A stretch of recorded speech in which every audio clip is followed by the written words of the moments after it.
You have some massive stories to cover, of course. That the Black Panther was shocked everybody in Yorkshire. Yeah, huge.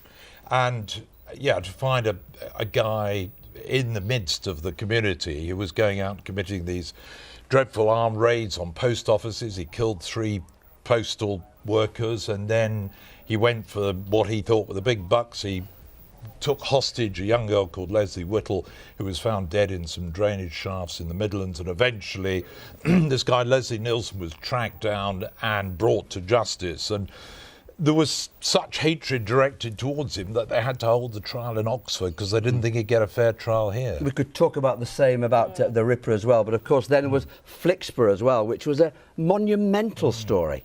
Huge. It was the first big disaster that I'd ever covered, and Paul here was the first cameraman on the scene, but I was one of the first reporters, and can we I bring think you we in were there, Paul, actually, we were shocked by the scale of it. Yeah, I mean, it was just like looking at a scene from World War II. The plant had been decimated completely. It was burning from end to end, but all the houses and on all the estates around the area were absolutely flattened. It was just unbelievable. And you were the one who caught that footage, because there was a moment when they thought there was going to be a second explosion. That's right. Everyone ran, including your cameraman, and you were the only one there capturing it. Yeah, right. The whistle started blowing and everybody threw down the hose pipes and ran across the field where I was there filming. I stood there, I didn't run, and I was there for 2 or 3 seconds, and I panned with the firemen and police, and in the distance with them I saw this guy carrying his microphone. It was my soundman. He'd gone off as well. It's not the first time you've had a close call, because you captured the moment when the Twin Towers fell in New York, and in fact it's this camera here, isn't it? Yeah, this is the camera that survived with me, and you can probably see there's all the dust on it from the World Trade Centre there. Just incredible. So the camera was smashed up and you were actually knocked to the ground, weren't you? Yeah, I was unconscious for about 30 minutes and I was lying there when the North Tower fell on me as well. So I was very lucky to get away with my life that day. But that footage you took has been around the world several times over. Both of you, thank you so much for joining us. I wish we could talk to you for longer, because I know there's many years that we could go back over.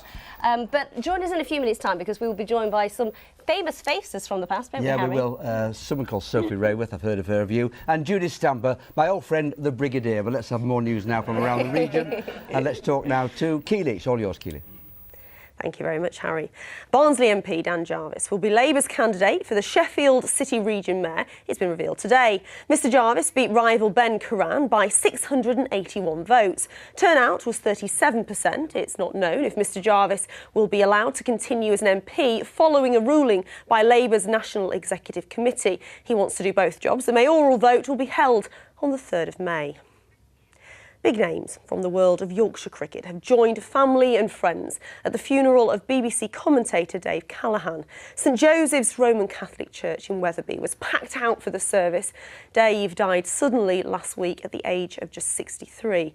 A former sports editor at BBC Radio Leeds, he was described as the voice of Yorkshire cricket and a legend. He enjoyed the success of the cricket team or any sporting team. You know, he was deeply into his sport, wasn't he? And he loved being around sports people, and he enjoyed the success that we've had recently, you know, as much as the players and the staff. A woman who was rescued from the River Aire in Leeds has met the firefighters and quick-thinking city centre resident who saved her. 20-year-old Louise Evans fell into the water after a night out earlier this month and was saved using a throw line installed on the riverbank. It's the first time the lines have been used in a successful rescue. Today, Louise visited Kirkstall Fire Station to thank everyone involved in her rescue. So indebted to them, like, they saved my life. And to imagine, like, you hear like superheroes, things like the fire service is like a superhero base. It's amazing. The former Odeon Cinema in Bradford is to get £4 million of government money to transform it into a music venue. The landmark city centre building has been derelict since closing in 2000. The money has come as part of the Northern Cultural Regeneration Fund and is intended to be a legacy of the Great Exhibition of the North. The York City owner, Jason McGill, has put his 75% share in the club up for sale. Last night, the York City Supporters Trust voted no in a ballot over whether to hand over its 25% share. Mr McGill said he's immensely disappointed by the vote and has asked potential buyers to come forward. Now, Sir David Attenborough has been in York today to open a new dinosaur exhibition at the Yorkshire Museum. The Jurassic World exhibition uses technology to show what the country might have looked like more than 150 million years ago. Sir David even had a go at feeding a dinosaur using virtual reality.